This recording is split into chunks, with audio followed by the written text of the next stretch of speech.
Hypothetically, if perhaps I was at all concerned about food security and didn't have a vegetable garden set up, here's a quick rundown of all the steps I would take to get my veggie garden up and running in a regular suburban block.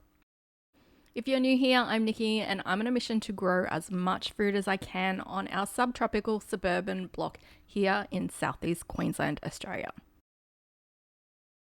The first thing I would do if I had the space and the resources is set up a method of collecting water. So if you don't already have a water tank, I would recommend getting one installed to get collecting water as soon as possible.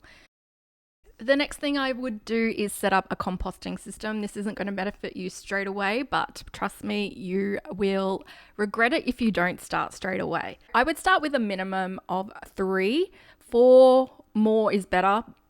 We're always complaining about not having enough compost. I have found 4 works well for our size garden and the amount of garden waste and kitchen waste that we produce. And it also means that it is enough of a turnaround. So whenever we are topping up our beds and replanting each month, we have enough to do that. You want one that you're adding to, a couple that are breaking down. And if you're going with a larger size scale composting system, you might want one that you are harvesting from. It doesn't have to be a commercial bin, but I do like these ones as it helps keep out critters and beagles, particularly if you are filling it with food scraps. Just make sure that you bury these down around 10 centimeters to stop the smells coming out and attracting the critters.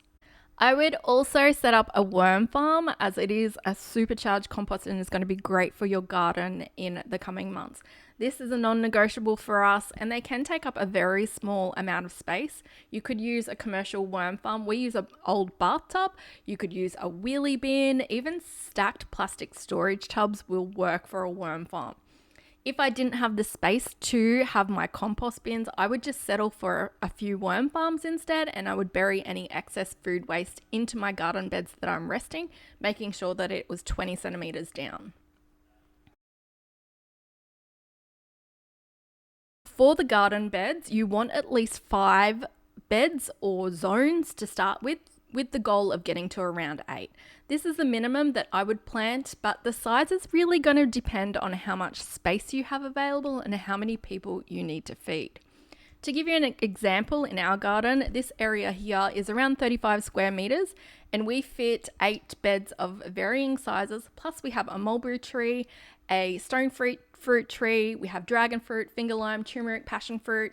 We did have some pigeon peas before the tree wiped it out in the storm. There is heaps growing in this area.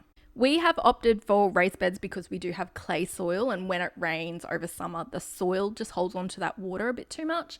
But you don't have to go with raised beds. If you've got good soil, definitely use it. If you can't afford that infrastructure to set up raised beds and your soil is terrible, you could do a double dig method or set up a lasagna style garden bed straight on top of the soil that you're working with. You could even start with some straw bale gardens. I've tried all of those methods and they all work really well. Unfortunately, if you are limited to concrete areas, you will probably need to set up some raised beds or even use perhaps wicking beds. Keep in mind that where you choose to put your garden is going to be one of the most important things, and that is making sure that it gets enough sunlight year round, particularly over winter. I would prioritize the sunshine in winter over summer because we do get quite stifling heat over summer. So have a look around your yard, look for obstacles and make sure that you are getting enough sun before you start planning out where you're putting your garden. And that could mean, like us, you have to put your veggie garden in the front garden. I would also get around half a dozen large pots. And when I say large, I mean at least 50 litres. Those big blue plastic barrels that you can get cut in half, they're actually a really good size. If you have a bit more cash to spend, I really love the water up wicking pots. They're really good. They don't dry out like some of your other pots can. The other things that I would purchase for infrastructure wise would be a bunch of star pickets, probably 1 to 2 for each bed. I would also buy some trellises, at least around 4 would be good to start with. I would also get a couple of large insect nets and a bunch of exclusion nets and a bird bath. That's going to help you keep your bugs in check.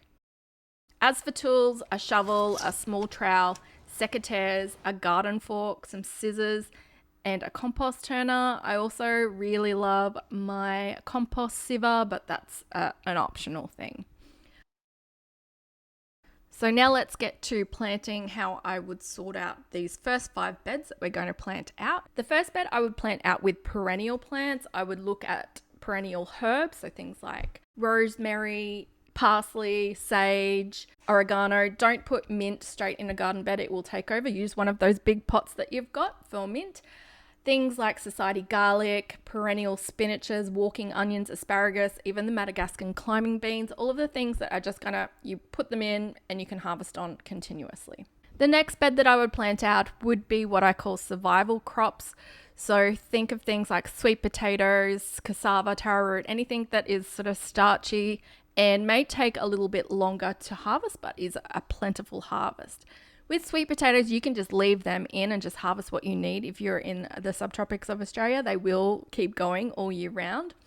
The third bed I would plant out with biennial plants, so things that last for 2 years in our climate, things like capsicum, eggplant, okra, chilies, kale, Swiss chard, and I would interplant this bed with some flowers to help in the beneficial insects. I liked sweet Alice because it's quite compact. It acts as a bit of a living mulch and attracts so many beneficial insects to the garden. The next bed I would set up would be my fast growing starter bed, and I would plant this out with things that are going to be fast and are going to give me the most bang for my buck. Think things like lettuce, bush beans, radish, rocket, Asian greens. I would direct sow these as seeds, and if I was really desperate, I would probably do a little patch of microgreens as well, so I could start harvesting those within a couple of weeks. Then I would let at least one of these plants go to seed. So 1 lettuce, 1 rocket, 1 Asian greens, 1 radish, and I would let them go to seed, and I would have seeds for a couple of years. They will take a few months to mature for the seeds, but whenever I free up space in this area, I would just plant with some more fast growers. Now I would move on to the staple bed. So if you've been following on with me for a while, you know that each month I plant out a new bed just to keep a continuous supply of things to harvest. Things that take around 3 to 4 months. And depending on the season, that could be things like carrots, beets, broccoli, cauliflower, cucumbers, corn, zucchini, basically your annual standard veggies, depending on what time of the year it is. So last month we planted out snow peas, broccoli, cauliflower, carrots, Asian greens, and spinach. And then the final 3 beds I would keep as spares to continue that succession planting. So the last 3 beds would be made available for that succession planting. So I'd have that prepped ready to go for the following month. So in the meantime, if you've set them up, you could set them up just as you need them, or if you set them up now, you could then put in some cover crops.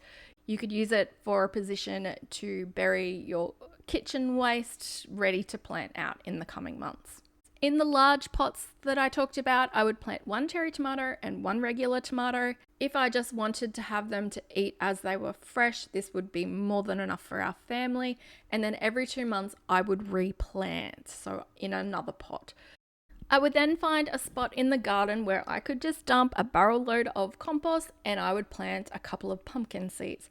This will spread and it will take over, so it's a good way to use an unused space of your yard up the side, behind the house. They also do pretty well planted near your compost bins.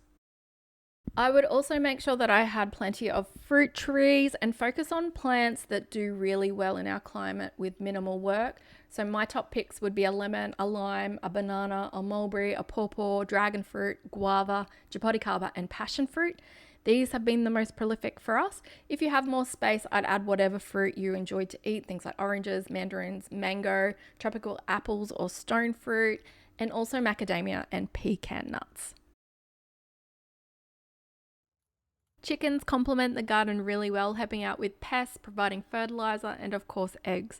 If I didn't already have chickens, I would get them. If space was limited and I wasn't able to get chickens, I would look at getting some quails. I would also look at setting up a soldier fly farm to help feed the poultry and put aside a couple of beds to grow food for them, things like corn, millet, and buckwheat. Now that was just a quick fire list of all the things that I would do if I was going to start again and wanted to get growing food very fast.